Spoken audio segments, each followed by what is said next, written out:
Decidí fragmentar la videoconferencia de accidente cerebrovascular debido a que existen algunos tópicos de vital importancia que suelen ser ignorados por algunos profesionales e incluso dentro de algunas aulas. Por ejemplo, la importancia de los factores de riesgo cardiovascular y su modificación con la finalidad de disminuir la incidencia de un ACV recurrente e incluso con la finalidad de realizar una óptima prevención primaria, secundaria y terciaria. Es por ello que en esta charla nos vamos a concentrar en este tema elemental. Vamos a ver qué es lo que nos dice el estado del arte, sobre todo a través de múltiples estudios de vital importancia, como por ejemplo el PREDIMED en relación a la dieta mediterránea, entre otros, como por ejemplo el estudio anglo-escandinavo sobre la terapia antiagregante. Los factores de riesgo cardiovascular más relacionados con el ACV son la hipertensión arterial, la hiperlipidemia, la diabetes mellitus y el síndrome metabólico, siendo el síndrome metabólico un factor de riesgo mucho más marcado en la población femenina en relación a la población masculina, a pesar de que en ambos grupos el aumento del riesgo es muy dramático. En las mujeres, el síndrome metabólico eleva el riesgo de ACV hasta 23 veces, mientras que en los hombres lo eleva hasta 6 veces. Otro factor de vital importancia es la dieta inadecuada, una dieta rica en ácidos grasos, en carbohidratos, junto de obesidad y sedentarismo.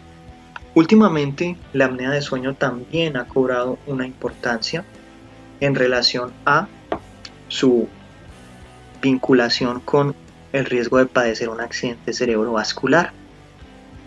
De igual forma, las elevaciones de la lipoproteína A han empezado a cobrar un rol debido a que se ha encontrado que suele encontrarse más elevado en los pacientes pediátricos que desarrollan ACV, algo que es excepcional. Y finalmente, vamos a dedicar un segmento a la que viene a ser el abordaje mediante la terapia antiagregante con el objetivo de disminuir la recurrencia del ACV. Recuerden que luego de que ocurre un evento, la probabilidad de que éste vuelva y se presente en 5 años es de 20%. Y esta probabilidad puede disminuir con un adecuado manejo.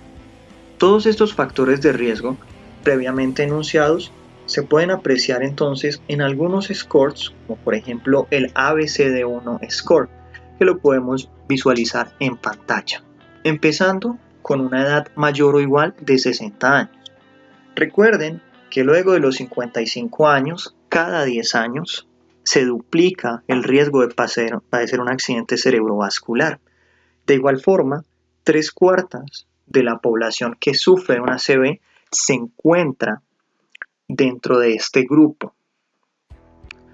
De aquí en adelante vamos a empezar a hablar de los factores de riesgo uno por uno, empezando entonces con la hipertensión, y nos vamos a centrar sobre todo en las recomendaciones y las pautas dadas por la American Heart Association. Incluso van a ser estas más importantes que las recomendaciones otorgadas por la Joint 8. Más adelante vamos a explicar la razón. Recuerden entonces que la hipertensión arterial es una condición más prevalente en los pacientes negros. De hecho, afecta el 41% de los hombres afros y el 44% de las mujeres negras. Adicionalmente, recuerden que en esta población existe un dato alarmante, y es que en ellos la presión arterial sistólica suele ser más alta y la hipertensión suele ser más marcada a expensas de la sistólica. Además de que suelen ser un grupo que tiene una mayor variabilidad en esta presión. Y recuerden que las características previamente enunciadas generan un ambiente propicio o un cultivo, por hacer una analogía, perfecto para que pueda desarrollarse un accidente cerebrovascular. Es por ello que los individuos que pertenecen a este grupo étnico, comparado con otros, tienen un riesgo 50 veces superior de desarrollar un accidente cerebrovascular. Según la American Heart Association, se considera un paciente hipertenso cuando tiene cifras tensionales por encima de 130 para la sistólica y por encima de 80 para la diastólica, pudiendo fragmentarse la hipertensión arterial en estadio 1, que va de 130 a 139 para la sistólica y de 80 a 89 para la diastólica, e hipertensión arterial estadio 2, que serían aquellas cifras superiores a 140 para la sistólica o superiores a 90 milímetros de mercurio para la diastólica. Finalmente nos encontramos con las crisis hipertensivas, que son aquellas situaciones donde la sistólica es superior a 180 y la diastólica es mayor a 120. Una persona normal debería tener cifras tensionales menores de 120-80. Sería lo óptimo. Recuerden también que en el mismo año en el cual la Joint 8 publica sus recomendaciones, la Asociación Americana del Corazón publica las suyas. Y se ha evidenciado que las recomendaciones de la AHA, cuando se siguen, tienen mejores resultados en relación al tópico de accidente cerebrovascular, comparándolas con el Joint 8. Eso no quiere decir que lo que dice el Joint 8 está mal, no. El Joint 8 también tiene unas recomendaciones excelsas, de hecho, suele emplearse más en múltiples contextos globalmente que las recomendaciones de la AHA, debido a que cuando éstas se publicaron generaron una gran polémica. La polémica fue sobre todo que el Joint 8, para iniciar el tratamiento farmacológico, tiene un punto de corte de edad, y dependiendo de ese punto de corte de edad, que es de 60 años, decide, dependiendo de determinadas cifras tensionales, iniciar tratamiento farmacológico o no. La American Heart Association emite un comunicado que dice lo contrario. Según ellos, tiene que tratarse la hipertensión arterial independientemente de la edad que tenga el paciente cuando tenga datos superiores a 130-80. En otras palabras, todo paciente que tenga una hipertensión arterial estadio 1 para la AHA debería recibir manejo farmacológico, lo cual, en relación a las recomendaciones de la Joint 8, cubriría un mayor espectro poblacional, siendo más sensible, pero menos específico, pero cubriría un mayor grupo poblacional en relación a las recomendaciones de la Joint. Cuando esto se publicó, generó polémica debido a que múltiples autores dijeron que esto como tal era una medida que había sido financiada por las farmacéuticas, y en cierto modo puede que esto sea cierto.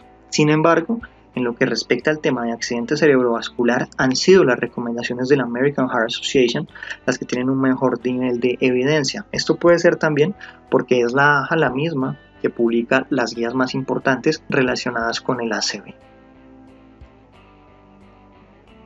El adecuado manejo de los pacientes que han sufrido un ACV no es exclusivamente para prevenir su recurrencia a largo plazo, manejar la hipertensión arterial. No, estos pacientes también deben realizar otro tipo de cambios en su estilo de vida, como por ejemplo realizar ejercicio y corregir su dieta, mostrando mayor nivel de eficacia a largo plazo la implementación de la dieta DASH. Recuerden también que el objetivo de reducción debe ser individualizado al paciente. Sin embargo, por consenso general, resulta razonable que se alcancen cifras tensionales menores de 140-90 milímetros de mercurio para la población general, y para los pacientes que tengan antecedentes de accidente cerebrovascular o de que tengan ACVs lacunares, deberían idealmente alcanzarse cifras tensionales menores a 130 milímetros de mercurio para la presión arterial sistólica. Son especialmente interesantes los resultados publicados por los estudios UCTIA y por el estudio ASCOT. El estudio UC se realizó en el Reino Unido, de hecho las siglas hacen referencia al United Kingdom. Y estos estudios que les acabo de comentar mostraron que la variabilidad de la presión arterial sistólica aumenta 6 veces el riesgo de accidente cerebrovascular independiente de la presión arterial sistólica media. Esto con un ratio de 6.22 que respalda la afirmación que les acabo de dar, y con un excelente nivel de confianza. De hecho, tiene una P que es menor a 0.0001. Partiendo de la base de que se considera un dato estadísticamente significativo, cuando es menor a 0.05, prácticamente el papel que jugó el azar en estos estudios es ínfimo. En otras palabras, como dicen los católicos, esto es palabra de Dios. De igual forma, es importante mencionar que la cantidad poblacional con la cual se trabajó en estos estudios fue muy importante, fue una gran cantidad, y eso lo podemos deducir a partir del índice de confianza 95 que tiene y el margen que podemos apreciar. Es importante también mencionar que la presión arterial sistólica elevada se asocia con un riesgo de 15 veces más de accidente cerebrovascular, respaldado también con un odds ratio de 15.01, un óptimo nivel de confianza 95 y una P que, al igual que la otra, es mucho menor de 0.05. Otro factor de riesgo de vital importancia es la hiperlipidemia, y muy posiblemente ustedes recuerden que hasta hace unos años se hablaban de unos objetivos específicos en torno a la LDL para los pacientes con riesgo cardiovascular y también para los pacientes, como es evidente, con accidentes cerebrovasculares. Sin embargo, esto fue cambiando. En el 2013 la AJA dejó a un lado estos objetivos específicos, que son los que ustedes pueden apreciar en pantalla. Desde el 2013 entonces la AJA deja a un lado esos objetivos específicos y recomienda como tal una reducción del colesterol de 50% o más cuando se está empleando tratamiento farmacológico con estatinas de alta potencia, o en el caso de que se estén utilizando estatinas de potencia moderada, una disminución de 30 a 50%. De igual forma, la American Heart Association, en su publicación del año 2013, revela también otros datos muy interesantes, y esto es algo que nosotros tenemos que tener muy claro porque se relaciona con los 4 grupos de pacientes que se pueden beneficiar como tal de un tratamiento con dosis moderadas a altas de estatinas. Y esos 4 grupos serían: primero, las personas con una enfermedad cardiovascular aterosclerótica clínica; segundo, aquellos pacientes que tengan un nivel de LDL superior a 190 miligramos decilitro; tercero, las personas que tengan una edad entre 40 a 75 años, que tengan concomitantemente diabetes mellitus y que tengan LDLs que se encuentren entre 70 miligramos a 189 miligramos decilitro. Y si tuviera el LDL por encima de 189 miligramos decilitro, también se beneficia del tratamiento, porque pasaría entonces a corresponder al grupo número 2, que eran esos pacientes que tenían los niveles de LDL superiores a 190 miligramos decilitro. El último punto, o el último grupo de personas que se benefician con una terapia de estatinas con dosis moderadas a altas, serían las personas sin enfermedad cardiovascular que tengan un riesgo estimado de patología cardiovascular a 10 años de 7.5% o más. El tratamiento de la hiperlipidemia es fundamental en la prevención secundaria del accidente cerebrovascular y también de los ataques isquémicos transitorios, sobre todo cuando son de origen aterosclerótico, y en tales contextos, cuando son de origen aterosclerótico, deberían emplearse terapias intensivas con estatinas. A continuación, les pongo las siguientes tablas donde podemos apreciar entonces las estatinas recomendadas de moderada y de baja intensidad junto a las estatinas de alta potencia que se pueden utilizar en el contexto de las hiperlipidemias. Les dejo esta filmina para que le puedan tomar un pantallazo y para que ustedes recuerden cuáles son las que se pueden emplear y cuáles son las respectivas dosis. Les recomiendo, en el caso de que ustedes deseen profundizar en este tópico, que lean las guías de la AJA, que las podemos ver referenciadas acá, y también podrían complementar lo anterior haciendo una breve lectura de las ATP4. Algo muy importante relacionado con las estatinas, se los comento debido a que Guxic en su artículo nos hablaba de este componente y es la miopatía asociada a las estatinas. La miopatía asociada a las estatinas es una condición que se presenta sobre todo en el sexo femenino. A mayor edad es más común. Cuando la paciente es frágil, tiene una personalidad con algunos rasgos de ansiedad, la paciente ha sido sometida a cirugía o la paciente es una mujer que recibe polimedicación, la probabilidad de que la desarrolle es muchísimo mayor. Si nosotros nos encontramos entonces a una mujer que tiene síntomas musculares, debemos solicitar los niveles de CK. En el caso de que los niveles de creatinquinasa sean mayores 4 veces al límite, debería suspenderse la estatina por un periodo de tiempo de 1 mes y medio o de 6 semanas y posteriormente los niveles de CK deben repetirse. En el caso de que se normalicen y que los síntomas mejoren, se tiene que hacer lo siguiente y es comenzar nuevamente un tratamiento, pero en esta ocasión con una dosis baja de una segunda estatina de alta potencia. Otra acción que se puede realizar es continuar con la estatina que tenía previamente, pero alternar las dosis.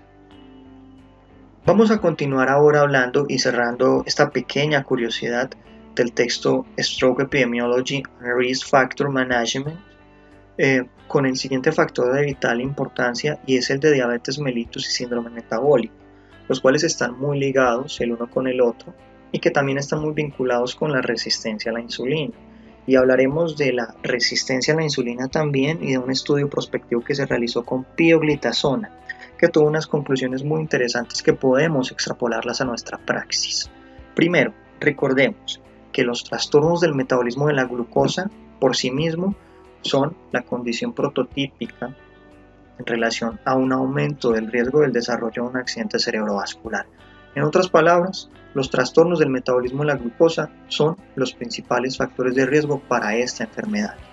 De hecho, el 28% de las personas con accidente cerebrovascular tienen prediabetes y entre un 25 a un 45% tienen una diabetes mellitus diagnosticada. Es tan importante esto que de hecho las recomendaciones de la AHA y las recomendaciones de otras asociaciones son que todo paciente que desarrolle un accidente cerebrovascular debería ser estudiado para ver si tiene diabetes mellitus, en caso de que desconozcamos ese dato. Debería solicitarse entonces una carga oral de glucosa o idealmente una hemoglobina glicosilada. La diabetes mellitus, independientemente, se asocia con un riesgo de 60% para el desarrollo de un accidente cerebrovascular recurrente en tal población. De hecho, con Odds Ratio realmente no sería 60%, lo están aproximando. Si somos puristas, se asociaría con un riesgo del 59%, también con un óptimo nivel de confianza. El estudio clínico prospectivo de pioglitazona, que se los había comentado hace un momento, demostró que la pioglitazona en los pacientes con accidentes cerebrovasculares reduce el riesgo de una ACV recurrente en casi un 50%. También demostró que en los pacientes con resistencia a la insulina lo reduce en un 24%. Así que dentro de nuestra práctica, si nosotros tenemos un paciente con un accidente cerebrovascular y que es diabético, una muy buena alternativa según la literatura y según lo que les acabo de comentar a partir del ensayo clínico prospectivo de pioglitazona sería que nosotros iniciáramos en el tratamiento con este medicamento, sobre todo si aparte de esta condición tiene un síndrome metabólico que se vincula con resistencia a la insulina mucho más marcada. A continuación podemos ver, para que ustedes recuerden, los criterios a partir de distintas asociaciones o de distintas fuentes para poder realizar un diagnóstico de síndrome metabólico. Tenemos los criterios de la ATP4, la Organización Mundial de la Salud, la AACE y la IDF. Ustedes verán con cuál se quedan, lo importante es que estén fundamentados en la literatura. Yo en lo personal me quedo con los de la ATP3 y con los criterios de la Organización Mundial de la Salud.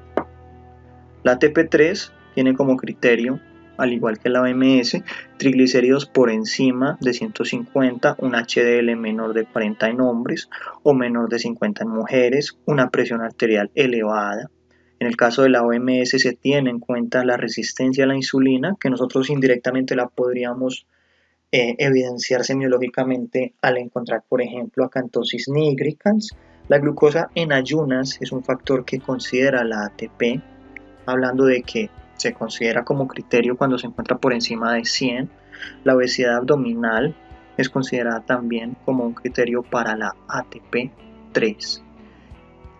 Por otro lado, el índice de masa corporal elevado y la microalbuminuria son considerados por la Organización Mundial de la Salud. La OMS habla que un individuo tiene un síndrome metabólico cuando cumple más de 2 criterios. Y la ATP habla de que un individuo tiene un síndrome metabólico cuando tiene 3 criterios más la presencia de resistencia a la insulina.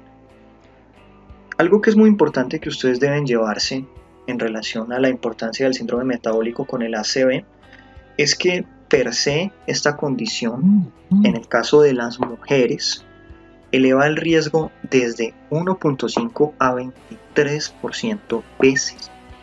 Y en el caso de los varones, la elevación del riesgo puede ir desde unos valores relativamente bajos, que sean por ejemplo la duplicación en relación a la población general, hasta un valor muchísimo más marcado que llegamos a hablar de que sería el individuo que tiene un riesgo 6 veces mayor de desarrollar una ACV.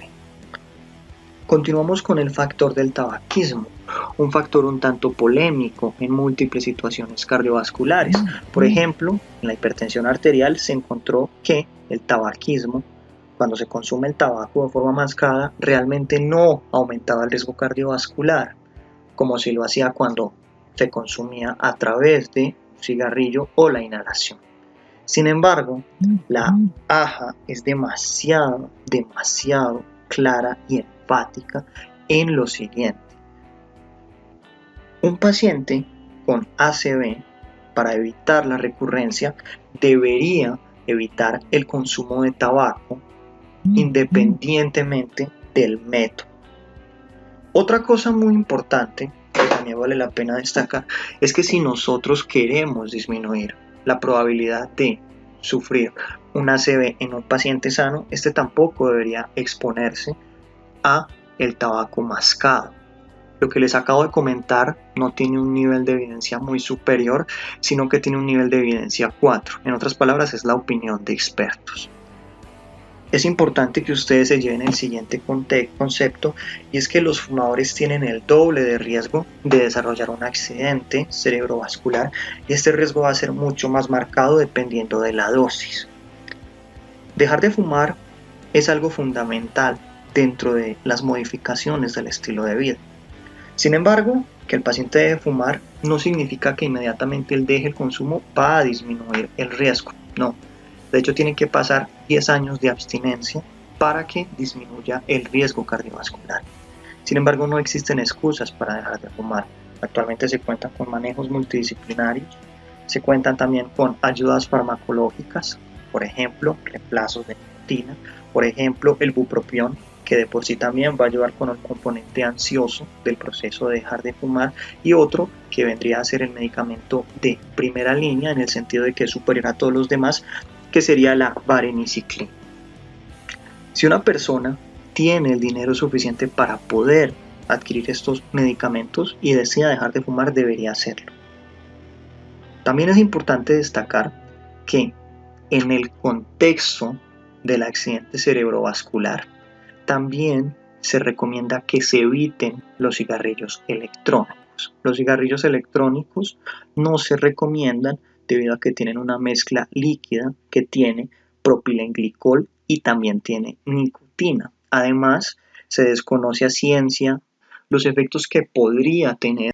Sin embargo, en el mes de septiembre, a mediados, publicaron dentro de las corresponsales al editor del New England Journal of Medicine el caso de un paciente que desarrolló un cuadro muy marcado de fibrosis pulmonar y en general de alteraciones del sistema respiratorio fruto de la utilización de cigarrillos electrónicos. Así que realmente esa mentira de que los cigarrillos electrónicos son benévolos y que son una buena alternativa es un carretazo con el objetivo de justificar la falta de voluntad de los fumadores de dejar de fumar.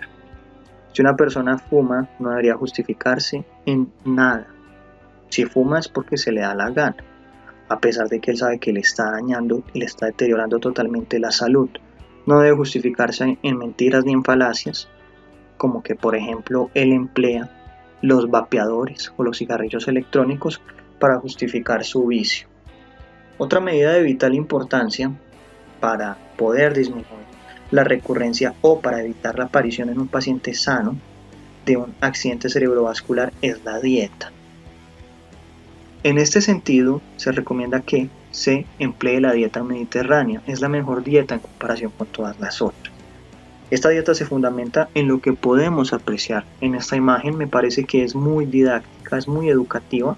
Se basa todo en esta base elemental que es que el paciente esté activo y que disfrute su comida con otros, que evite, por ejemplo, también ver televisión mientras está consumiendo alimentos, que consuma concomitantemente agua todos los días, vino con moderación, que consuma una taza de café diaria. De hecho, el café disminuye el riesgo de ACV en un 10%, una taza diaria, que deje de consumir tantas carnes y dulces, que semanalmente consuma porciones moderadas de pollo, huevos, queso, yogur, que 2 veces a la semana como mínimo consuma pescado y mariscos, idealmente aquellos que vienen de las zonas más profundas, como por ejemplo el salmón, y que todos los días consuma vegetales, frutas, granos integrales, aceite de oliva, granos, nueces, legumbres, semillas, hierbas, entre otros.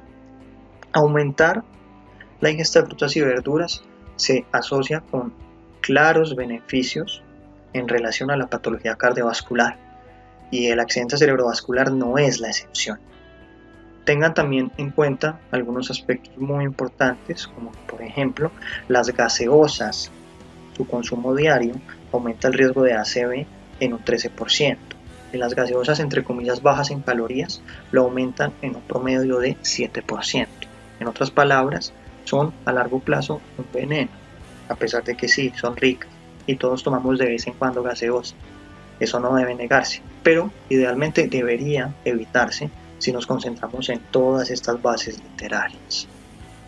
El estudio Predimed, lo habíamos mencionado a inicio de la videoconferencia, es un estudio que demostró que el consumo o la implementación de la base mediterránea disminuía el riesgo cardiovascular y disminuía el riesgo de accidente cerebrovascular en hasta un 30%, lo cual se puede ver reforzado si le sumamos a ello el ejercicio y la actividad física. El ejercicio y la actividad física generan una disminución del riesgo de desarrollar una ACV de aproximadamente un 25 a 30%. En la última temporada, la apnea de sueño también ha empezado a cobrar un papel más importante. Algunos estudios han evidenciado que la apnea del sueño aumenta el riesgo de ACV, sobre todo en hombres donde la conclusión es un poco más sólida. En las mujeres realmente es dudoso el papel que juega la apnea de sueño en relación al riesgo de accidente cerebrovascular. Sin embargo, en los varones se evidenció que cada punto en el índice de apnea-hipopnea aumenta el riesgo de ACV en un 6%. Otro aspecto interesante es el que podemos ver referenciado acá, y es el de que se han realizado algunos estudios en un periodo de tiempo de 7 años que mostraron una tasa más alta de accidente cerebrovascular en los pacientes que tenían un diagnóstico de apnea de sueño y que no usaban el CPAP o no utilizaban el tratamiento óptimo. En estos pacientes el riesgo era de 32% cuando no lo usaban versus 14% en quienes sí lo usaban, y esto también tiene una P que es significativa estadísticamente, no tanto como las previamente mencionadas de 0.0001, pero sí es significativa, es una P de 0.21, o sea que tiene un nivel estadístico óptimo en el contexto de nuestra carrera. Un factor de vital importancia es la lipoproteína. La lipoproteína A elevada se ha asociado con aterosclerosis y trombogénesis, y sobre todo está muy vinculado con el desarrollo de accidentes cerebrovasculares isquémicos arteriales en los niños. Y de hecho ahí es donde radica su principal interés dentro de la literatura. Finalmente, vamos a hablar sobre la terapia antiplaquetaria para hablar un poco sobre lo que viene a ser el abordaje inicial de un paciente con accidente cerebrovascular en el ámbito prehospitalario, que podría ser la familia para poder identificar que uno de sus miembros está sufriendo en ese momento de una ACV. Bueno, en este sentido, ya retomando con lo de la terapia antiplaquetaria es el pilar de la prevención de la ACV. La literatura afirma que la aspirina reduce el riesgo de una ACV en un 15%. De igual forma, la monoterapia con este medicamento, con dosis que van de 50 miligramos a 325 miligramos diarios, es una pauta que es recomendada por la American Heart Association. Hace unos años se realizó un estudio que se conoció como el European Stroke Prevention Study 2, escrito de forma abreviada como ESPS2, que comparó la combinación de dipiridiamol 200 miligramos y aspirina 25 miligramos 2 veces al día versus el manejo tradicional con aspirina 25 miligramos 2 veces diarias. El estudio que encontró que la mezcla de dipiridiamol con aspirina era más efectiva en relación al porcentaje. Estamos hablando de una reducción del 37% versus la aspirina. Sin embargo, ¿qué ocurre? La mezcla entre dipiridiamol y aspirina tiene muchos efectos adversos, sobre todo a nivel gastrointestinal, por lo cual los pacientes no la toleran.